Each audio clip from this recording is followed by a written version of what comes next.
Have you decided to collect the title of a doctor's wife or as a sugar mommy? Please, my sister, come closer. Let's talk about it. Because the buy no only fancy can pukene. The buy in a kupusi or kukona bani and you hear konia. You as a married woman and you want to go outside, are you willing to bear the consequences that comes after it? Na ndị banyị na-ekwugo okwu si na ọ bụ na nwatakịrị mụba ka esi eli nkọtọ eze na nya mpụ nwata ga-amụkwa ka esi elu nnukwu mgbịrịgba ọnụ eji wee mechinye mbụ eze. Something happened last week. Edu Wazobia ka Opel picture the new girl, his newfound love, post to onye na nke a na-akpọ Instagram. The next thing that happened, the ex-wife came out and began to talk her own. Did you remember this? When they go see picture Edu Melo Yaronaka. So my question is this, because one name only eventually Joe, that all this while you are living with this man, there's no problem. You've never complained that this man is an abusive man. As soon as the man said something that you are an adulterous wife, or maybe you are this or that, abuse, or maybe a Mayfedica DNA test like that of Edu case. According to what Edu said, he was like pleading to the ex-wife, see, please, I don't want us to do this because of my children. What about tomorrow? Internet will remember. Because of this, I don't want to talk to you. The only thing Edu Melo, because he want to clear his name based on the Yewunye ex-wife actually, Edu was like, if not that Nena Baniro, I would not have said, let me go and do DNA test for my children. From there, he was able to find out that Namwaya Ofu Aburongwaya. You as a wise woman, what are you supposed to do when you find out that initially that this man is not the father of your first child? Why can't you open up? The Bible says something. It says, there is no bird that will fly that you will never see the stomach. A day is going to come. You will never bury truth forever. But instead of this, my sister to say sorry when this thing started happening, she was proving right. She left with her children and took them to her mom. According to Edu. Then, but what I heard this lady say that Naju, Bikono, you came out to the public, or you could say when that thing was happening, did I tell him that the child is his? So how do you expect a man who got married to you to believe that a man, the baby you're carrying in your womb belongs to another man? When a man marries a woman and the woman they begin to make children, the man automatically assumes that the children are his. That's the way we do it. But when you think, and we're a very smart woman, when you think, now Edu Amarife equal after the DNA, why didn't you tell Edu that Biko Baram iya wonwam di me from my ex-boyfriend before a biakuboku marriage oku n'oku ana rather ijuba nwoke nwalo mansigi na nwa bụ nwa gị ụmụ nwaanyị ka anyị na-echeke n'echiche ịma na onwere ife na-adị n'ụwa onye gụrụ egwu Oliver De Coque gụrụ osi onye nọ ebe ọ na-anọ ha na-agụ ya onwanne elu uwe nwe mmete onye iwe na-ewe wezina ima ọ na-adị very easy for people to think that to be a single mom is easy. Single mom abụọkwa gwa ejita mmegbu, because when you go there, when you are out there, you're gonna see is a different ball game. Mgbe aka ị ga-afụ that n'ụwa ga-apịa mebezie gị ka gasị n'ibu nke anọ agasị na ibu onye ebuli na aja ọcha. They begin to treat you without any respect anymore. So owepulu me feel that a woman, your husband accused you of something like this, instead of you to keep your mouth shut. In all name, Haley.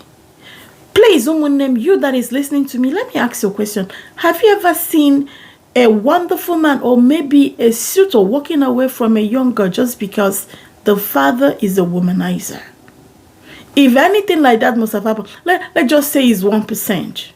But let me tell you, do you know 90% of suitors walk away just because they heard the news that your mom is an adulterous woman? Except if you're breeding your children for white. Okay? But if you're breeding those children for an African, or maybe to somebody that respects culture, they will run away just because of your lifestyle as a mom.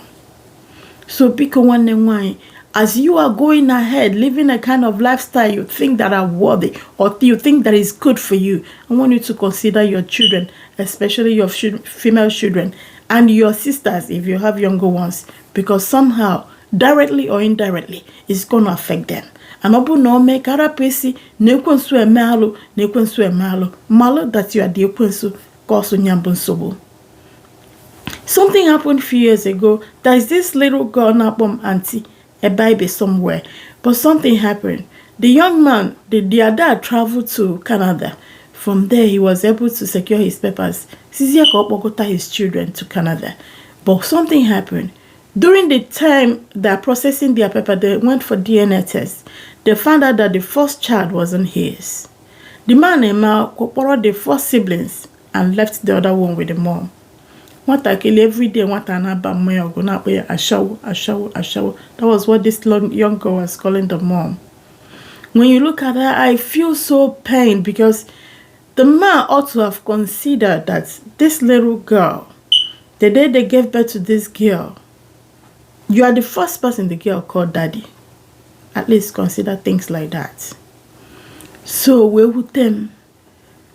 Kelly was seeing herself from this place, a kind of umunema apugo. No luzie. Kedusi one no somewhere. So my sisters, I want you to be considerate. And so many people have landed into this problem because they felt, or maybe they think, I want to help my husband because my husband cannot impregnate me. Even if you want to do something like that, let it be an agreement between you and the man. Because what about tomorrow? If something happens, the man will begin to think, my wife cheated on me without him knowing that he's the cause of the problem. It's better you discuss with your husband before you do things like this. So many things in maybe see marriage these days. And now I me here with even on furthering themselves. Maybe especially people that lives in abroad. And when so many of them Hana Baniro, when the man talk, they're gonna tell the man, you could see can see again a child support. You could see can see again a child support. You could see can make care. And the man will stay there just because the man doesn't want to land in problem. You got that actually want any problem at all. The man and no DNA take shit. Echimwa inwezike onogide feelings here, oh kamgabazi agabaniro, nankira no wakama. She will gonna leave the husband. Jalulu onye nkozo. It is your compare 2 of them. Mbona compare is your fusie, nife kulumejebe mili, apozife ne kumanaba. Then the woman wanna come back. Now the goal is because the man have already moved on as well. Who carry marigo or use Bessie her children, begin to attack the man. Uma kapitazi efana po papa he kwensu, they begin to fight the dad. Maka gini na mommy see her fight by daddy. Maka nife mommy jele the other side. Unwelisi. Ima nifa na ezu nori no na talk out no.